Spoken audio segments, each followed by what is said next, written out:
Ibabandera na ang mga nagbabaga at mga maiinit na balita. Bandera Reports! Bandera Reports! Afternoon Edition. Police Reports.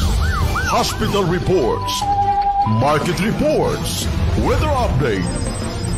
City Hall and Capitol Reports. Local, regional, national, and international news. Bandera Reports Afternoon Edition. And now, here's your anchorman.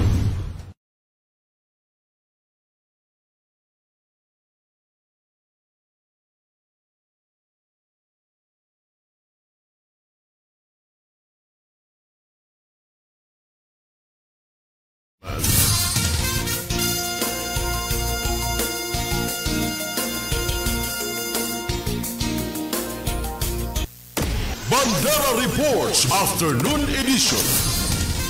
Balitaan sa Radyo Bandera, Cotabato. Bandera Headline. 3 positibong kaso ng Mpox na itala sa bayan ng Libak sa Sultan Kudarat. Bandera Headline. Sa Sultan Kudarat, Maguindanao del Norte, 8 katao biktima ng pamamaril. Bandera Headline. Sa North Cotabato sa Kabakan, motorista patay matapos araruhin ng dump truck. Bandera Headlines. 2 lalaki arestado sa kaso na may kinalaman sa illegal firearms sa lungsod ng Cotabato. Bandera Headlines. Maguindanao Provincial Hospital aprobado na bilang isang Bangsamoro Regional Hospital Medical Center.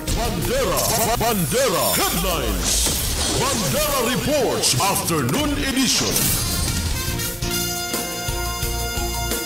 Magandang hapon mga kabandera. Araw po tayo ngayon ng Martes, ika-27 sa buwan ng Mayo 2025. Inyong napapakinggan sa inyong mga radyo sa 105.3 DX, JNFM at napapanood live sa inyong mga telebisyon.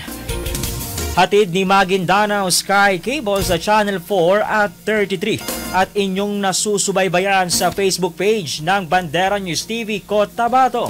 Ako ang inyong tagapagbalita, Savino Herberola, at ito ang Bandera Afternoon News Edition. Bandera Reports Afternoon Edition. Sa detalye ng ating mga balita, kinumpirma kahapon ng Department of Health Center for Health Development Soxergen na nakapagtala ng 3 kaso ng Mpox o ng Monkeypox. Clade 2 variant ang bayan ng Libak, Sultan Kudarat Province. Hinimok ng pamahalaan ng bayan ng Libak ang publiko na manatiling kalmado, mapagbantay at panatilihing updated sa pamamagitan ng mga official sources. Gayon din, pinapaalalahanan ng lahat na patuloy na sundin ang mga sumusunod na protocol sa kalusugan upang makatulong na maiwasan ang karagdagang pagkalat ng impeksyon ng Mpox. Bandera Reports Afternoon Edition. Samantala sa Maguindanao del Norte, Sultan Kudarat, 8 katao biktima ng insidente ng pamamaril. Ang detalye ihahatid ni Riza Kamid. Kabanderang Riza, ibandera mo. Bandera Live Report. Dead on the spot ang 4 katao habang sugatan naman ang 4 na iba pa matapos na pagbabarilin sa Sitio Kilometer 14, Barangay Ladia, Sultan Kudarat, Maguindanao del Norte kahapon. Sa report na nakalap ng Bandera News TV, kinilala ang mga nasawing biktima na sina Basit Indaw, 80 years old, Abdul Kadir Indaw, 39 years old, Gaban Indaw, 60 years old, at si Ana Indaw, 8 years old. Habang ang mga sugatang biktima naman ay kinilalang sina Tatang Indaw, Kusain Indaw, Nadia Indaw at si Rohamin Indaw. Lumalabas sa investigasyon na nasa loob lamang ng kanilang pamamahay ang mga biktima na magkakapamilya nang bigla na lamang mayroong mga armadong kalalakihan. Sakay na isang Suzuki minivan ang bumaba sa tapat ng bahay ng magkakaanak at walang habas na pinagbabaril ang mga ito na nagresulta sa pagkasawi ng 4 katao at pagkasugat ng 4 na iba pa. Matapos naman makarinig ng sunod-sunod na putok ng baril ay agad naman na nagresponde ang PNP at mga barangay officials. Sa ngayon, hindi pa malinaw sa PNP kung ano nga ba ang motibo sa pamamaril, ngunit nagpapatuloy ang isinasagawang investigasyon kaugnay sa kalunos-lunos na sinapit ng pamilya. Mula dito sa Bandera News TV Cotabato, Raiza Kamid, Basta Balita, Ibandera mo. Bandera Reports Afternoon Edition. Samantala sa iba pang mga usapin, dead on the spot ang isang motorista matapos masagasaan ng isang malaking dump truck sa kahabaan ng Rizal Avenue sa Cabacan, North Cotabato. Kahapon araw ng Lunes, alas 11 o alauna ng hapon ng tanghali. Halos magutay-gutay ang biktima matapos itong masagasaan at magulungan. Kinilalang biktima na si Bomboro Tarusan Sultan na residente ng Proper Field sa Pagagawan.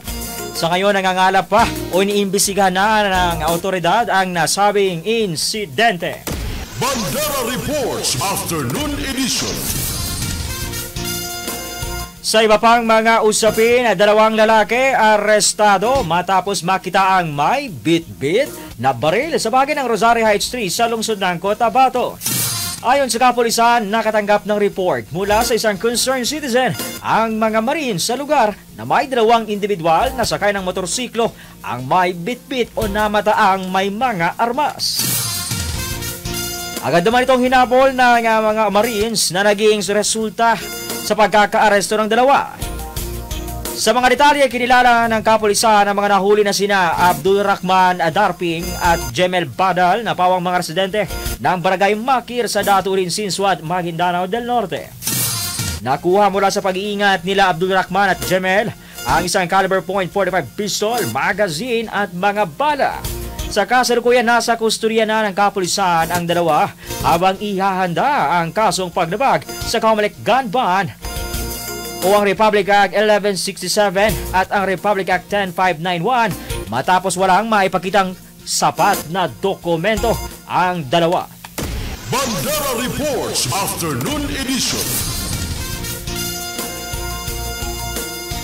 Sa iba pang mga usapin, 6 na mga CBOs o community-based organization nakatanggap ng tulong mula kay Barm BTA Member of the Parliament Attorney Suharto Ambuludto. Kung ano ang mga natanggap nito ating alamin na ibabalita ni Raiza Kamid, Kabanderang Raiza Ibandera mo. Bandera Live Report. Nakatanggap ng tulong ang 6 na kooperatiba ng mga women IDPs o internally displaced person ng Talitay, Maguindanao del Norte mula kay BTA Barm MP Attorney Suharto Ambuludto bilang suporta sa patuloy na pag-usbong at pagpapalakas ng ekonomiya sa rehiyon ng Barma. Katuwang ni Member of the Parliament Suharto Ambuludto ang Australian government sa ilalim ng Department of Foreign Affairs and Trade na inimplementa ng Food and Agriculture Organization of United Nations at ng United Nations Population Fund. Tinanggap ng 6 na CBOs ang 50,000 pesos na halaga na tulong ni MP Ambuludto para sa pagpapalakas ng ekonomiya at upang masustain na ang mga negosyo ng mga kababaihan at kabataan mula sa Talitay na internally displaced persons. Ang 6 na mga CBOs na nakatanggap ng tulong ay kinabibilangan ng Resilient Association of Agriculture in Pageda, sama-sama sa Kinabukasan Agri-Farming Livelihood, Pageda Agricultural Livelihood Association, Mangay Livelihood Association, Agricultural Product Association, at ang Magapas Agricultural Farm Product Association. Ito pa lamang umano ang first batch ng mga CBOs na nabigyan ng tulong ni MP Ambuludto at inaasahan umano na masusundan pa ang mga ito. Tuwang-tuwa po tayo sa inabot po ng mga ating mga kapatid na mga dating mga IDPs o internally displaced persons. Dito sa atin meron mang kapayapaan, so yung ating mga kapatid minsan kung hindi na mga sa kaguluhan, na-displace pa rin sila ng mga sakuna o natural calamities. So we are very, very grateful sa tagal at haba ng suporta ng Food and Agriculture Office sa ating mga kapatid, kaya inabot nila. So if you would notice yung mga agri-products, mga produkto ng ating mga kapatid na mula sa mga agricultural materials, mga gulay, mga herbs, ngayon po is na scale up na po nila into food products, and this is with the assistance of the United Nations System and the Food and Agriculture Office. So ngayon po nagkaroon po tayo pagkakataon na mag-ambag po ng maliit na tulong sa kanila para po sa kanilang lalo pang pag-intensify ng kanilang productivity. We are really hoping not only magkaroon sila ng presence sa nagkaroon na kasi ng interest sa kanila yung mga importers from outside, kung pwede ba tayo mag-export. So we are very, very grateful of that. Pero siyempre, meron pa rin malaki pong halal market ang Pilipinas. You have to understand that we are around 9 million Muslims in the Philippines. 60% of that, or around 5.5, are in the BARM, and then 30% are outside, yung 2.5 outside of the BARM, but it's still in Mindanao. So we still have a very mature and promising halal market within the community. So merong demand yung ating larger Muslim community on halal products, and you have here the community-based organization supported by the Food and Agriculture Office na pwedeng mag-provide ng need. So it's a very, very positive dependency. Those are identified po ng Food and Agriculture Office. Ito yung mga beneficiaries nila, at nagkataon na medyo productive sila, at siyempre gusto pang i-scale up ng PAW. So nagkaroon ako ng opportunity na makatulong po sa kanila po na Actually, I have never been to Talitay. Yun yung sinasabi ko sa mga kasama natin kanina, na I've never been there, and I really am happy that they are na yung buy product is doing very, very well. It has created a name for itself, which is not only a name for their community Talitay, but it's also communicating a message of hope and a message of a hope for peace. And this is what the project is all about. It's not really about how much we are helping them, but it's about the idea na sinusuportahan po natin. And this support po, hindi naman po nakita po ninyo, hindi naman po ako yung unang tumulong. Andun po yung aming Ministry of Agriculture, Fisheries and Agrarian Reform. Andun din po yung aming MTIT, yung Ministry of Trade, Investments and Tourism. At andun din po yung aming DSWD, yung Ministry of Social Services and Development. So basically, sinasabi nga po ng ating kapatid sa MSSD, what PAW did, what the Food and Agriculture Office did, was provide a platform for everybody to be able to help sa abot ng kanilang makakaya and on the competencies of their respective agency. Ako po yung isa sa Bandera Reports Afternoon Edition. Samantala sa iba pang mga usapin, aprobado na sa ikatlo at huling pagdinig ang Parliament Bill number 0225. Ito ay matapos makatanggap ng 47 votes mula sa mga mambabatas ng Bangsamoro Transition Authority sa pagpapatuloy ng ika-4 na sesyon. Kahapon, araw ng Lunes, ika-26 sa buwan ng Mayo, layunin ng batas na palitan bilang Bangsamoro Regional Hospital and Medical Center ang dating The Maguindanao Provincial Hospital at gawing Level 3 Hospital na gayon ay tataas ang kapasidad ng bed capacity na abot sa 350.